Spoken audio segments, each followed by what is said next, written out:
Heavy metal, music genre or way of life. Born in 1970 and inspired by jazz and rock, metal was never scared to talk about the things that society typically tried to hide. Metal often spoke about corruption in politics, death, warfare, and struggles. As the 80s went on, lyrically, the music had went down many paths, and a new group of people arose and tried to take away the voice of the musicians by eliminating their records from the public. PMRC, or Parents Music Research Center, was made solely to stop the music from going on. The group was led by wives of rich politicians, also known as the Washington Wives. The highest power of the PMRC was Tipper Gore, wife of Al Gore. Before we continue, we will find out what is heavy metal. Metal was born in 1970 with the release of the album Black Sabbath by the group Black Sabbath. The album widely gained popularity because it had a new feature that wasn't done in the past. The guitar player had cut off a bit of his finger in a factory accident and was forced to tune down the guitar so that he could still play without hurting his fingers. Thus, a heaviness was added to the music.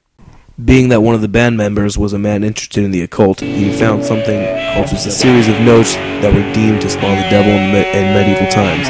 Lyrics were then written about a run-in with the devil, and thus the first metal song was written. They released the album in 1970, and quickly many people were influenced by it. Judas Priest was the next band to rise to power. They were the first real band to switch from an experimental jazz band to the first real metal band. In fact, they were the first band to coin the term metal. What set them apart was the tone of the guitar, the increased volume of the bass, and the powerful vocals which were never heard before. The band started a fashion trend in metal, which consisted of leather and studs. The many fans who would go to the show quickly dressed in a similar fashion. Judas Priest was one of the leading bands in the new wave of British heavy metal. After Black Sabbath and Judas Priest toured America, the USA began to grow greatly in the number of heavy metal bands. Alice Cooper was the lead singer of his own band and quite a magician, who was one of the first to give a huge shock factor to the public. He used a profuse amount of blood on stage and often had gory shows in which he would hang, electrocute, and even behead himself on a daily basis. He rapidly gained popularity, and his performances influenced one of the most famous bands of all time, Kiss. Kiss used makeup, blood, fire, and powerful lights. Fans were instantly drawn to the concerts. It didn't take long before the fans started to also dress up as the band and put on the same type of face paint designs as them. As the 80s approached, two new types of metal arose. The first was glam metal or hair metal. Some of the popular bands were Motley Crue, Poison, Bon Jovi, and Quiet Riot. The bands often talked about having a good time, the party life, and women. Quiet Riot was able to truly show the emergence of the music genre in America, as they had a #1 album on the charts and a top 5 hit on Music TV, otherwise known as MTV. The glam bands were obsessed with the idea of looking opposite of what music was at the time. The male band members often looked like women, wearing lace and makeup out on stage and out in public. Once again, the fans were quick to follow the new fashion trend. The glam metal bands were metal bands, but also showed a mellow side with the infamous 80s love ballads. At the same period of time, a group of metal rose up, and the fans despised the glam scene. This type of metal was called thrash metal. Thrash was very fast and aggressive music. The fans were just as aggressive as the music, and it was necessary to be aggressive to survive the shows. Thrash was somewhat of the muckrakers of the 1980s, often talking about corruption in politics, government, foreign policies, warfare, and a new topic, the mosh pit. Moshing was the 1920s Charleston of the 1980s. The mosh pit was the craziest place to be at the shows, with fists and bodies flying, fans crowd surfing and stage diving, and heads banging back and forth in a metallic rage. Some of the more popular bands were Metallica, Megadeth, Anthrax, and Slayer. Thrash also provided a new sense of fashion to the genre. Rather than trying to look pretty like glam, thrash was the exact opposite. The uniform consisted of jeans, white shoes, t-shirts with the leather jacket on top, and on top of the leather was the infamous jean jacket, in which all the bands the fan enjoyed listening to had to be on the jacket, either with the name drawn on, patches of the band sewn on, or pins put on. As thrash moved on, and 1985 approached, the entire music field was faced with the problem: the PMRC. After its formation, it quickly constructed the Filthy 15, a list of 15 songs deemed to be offensive to the public. 8 of the songs were heavy metal. The rest were done by artists many found to be totally appropriate, like Prince, Madonna, and John Denver. Scared that the lyrical interpretations of these songs would affect their children in negative ways, the PMRC was formed. Alas, a brave hero emerged and saved metal and music as it was. Lead singer of metal band Twisted Sister arose and made a lasting touch on the PMRC and their Senate court case on lyrical interpretation.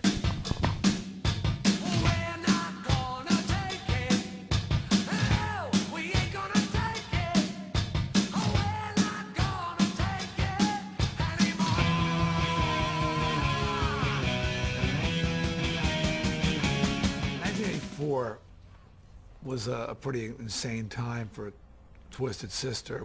Somebody approached our office that the Senate committee is having a hearing on censorship with the PMRC and wanted to know if I would come and speak.